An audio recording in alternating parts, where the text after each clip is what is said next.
Well, why do I think about what it is I think about? Why do I do what I do? Why do I do what it is I do?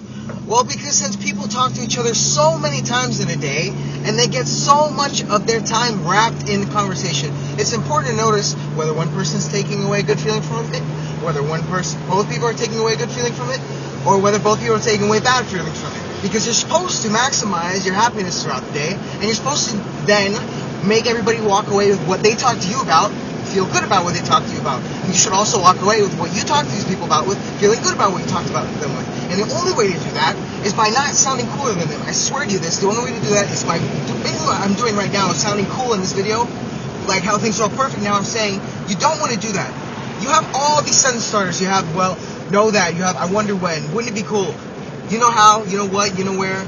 Haven't you ever been? I know this. And then, boom, the subject comes. There's always the pre-subject and then the subject. That little pre-subject, I call it the pre-qualifier. It's the way you start your sentence.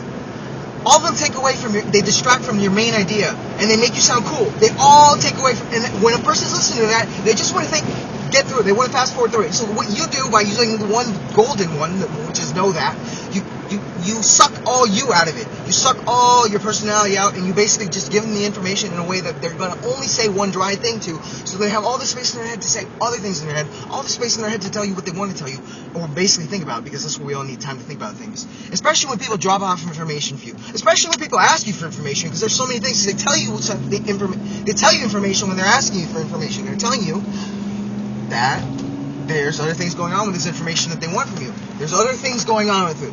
And they don't tell you that. They don't tell you there's other things going on. They just ask you, so it's really, really fast. It's really like, boom, and you're the spotlight. So you've got to come up with an answer before you even think about why they're thinking about it. You've got to come up with an answer before you can figure out what's the important thing to know about what they're asking. But when you know that, you drop it off in a way that says, you're the one who's going to be in control here. I'm going to dismiss all control myself. I'm going to give you all the control. I'm going to give you all the control. I think it was obvious when I said that the first time. So, it happens when you start using know that. What happens when you start using know that all the time with people, you have so much more space in your head to expand on what needs to be expanded on. You have mental thought, mental space, mental breathing area. So that's why I think it's important to highly know that. That's why it's important thing to look at it all in general and see how you're losing all this energy and losing all this happiness because you're sounding cool. And if you don't even think you're sounding cool, it's because you're not the listener of your own thoughts. When you're speaking, someone else is a listener of your own thoughts. So that other listener is going to be hearing and rubbing off from you all those feelings of like, damn, this person thinks they're cool. Oh, this person aligned this sentence perfectly. Oh, this person term dropped. You know, whatever it is that people use to feel cool when they're talking in this casually sound. When you know that, you just drop it on and you're dry, and it's very, very good. It's very healthy. It's healthy to not sound like you're cool. When everybody's not sounding like they're cool, then there's more space for everybody to feel cool internally. And that is forget externally. What you feel inside is what's important. So if everybody's just projecting themselves this certain pattern, which you don't know yet, but it's this pattern that gives you a lot of space to think about and say what you're going to say, so that so much conversation you would normally not have, you have at the pace you want. It's really, really, really helpful. No, it's really, really go the mile for the person. And when someone's going for the mile for you, when you go the mile for them, there's so much space to eat up. It actually feels good. So, again, that's why you study it. That's why you realize these benefits of using know that. And that's why I look at it. Because you talk to people so many times in a day. So imagine all these little millions of little interactions you're having, and they're going well, they're going well, they're going well.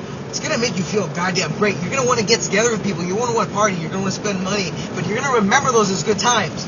And you're going to have those good times, even having more good times when you're having those good times. Because you're still going to be talking in a way that lets people think, and you have your own jokes to say. You have your own good jokes to say. You know, how many times you walked away from an experience, an encounter, like a scenario where you didn't say any good jokes, and you just didn't feel good. So you're just tired of that kind of happening over and over and over again. I have the solution for that. The solution is what I'm telling you. You just don't know it yet. It's weird. You've got to start using it for it to feel good about it. And you've got other people start using it on you. You've got to have other people start using it on you for you to feel good about it. It's using know that to bring your ideas into play.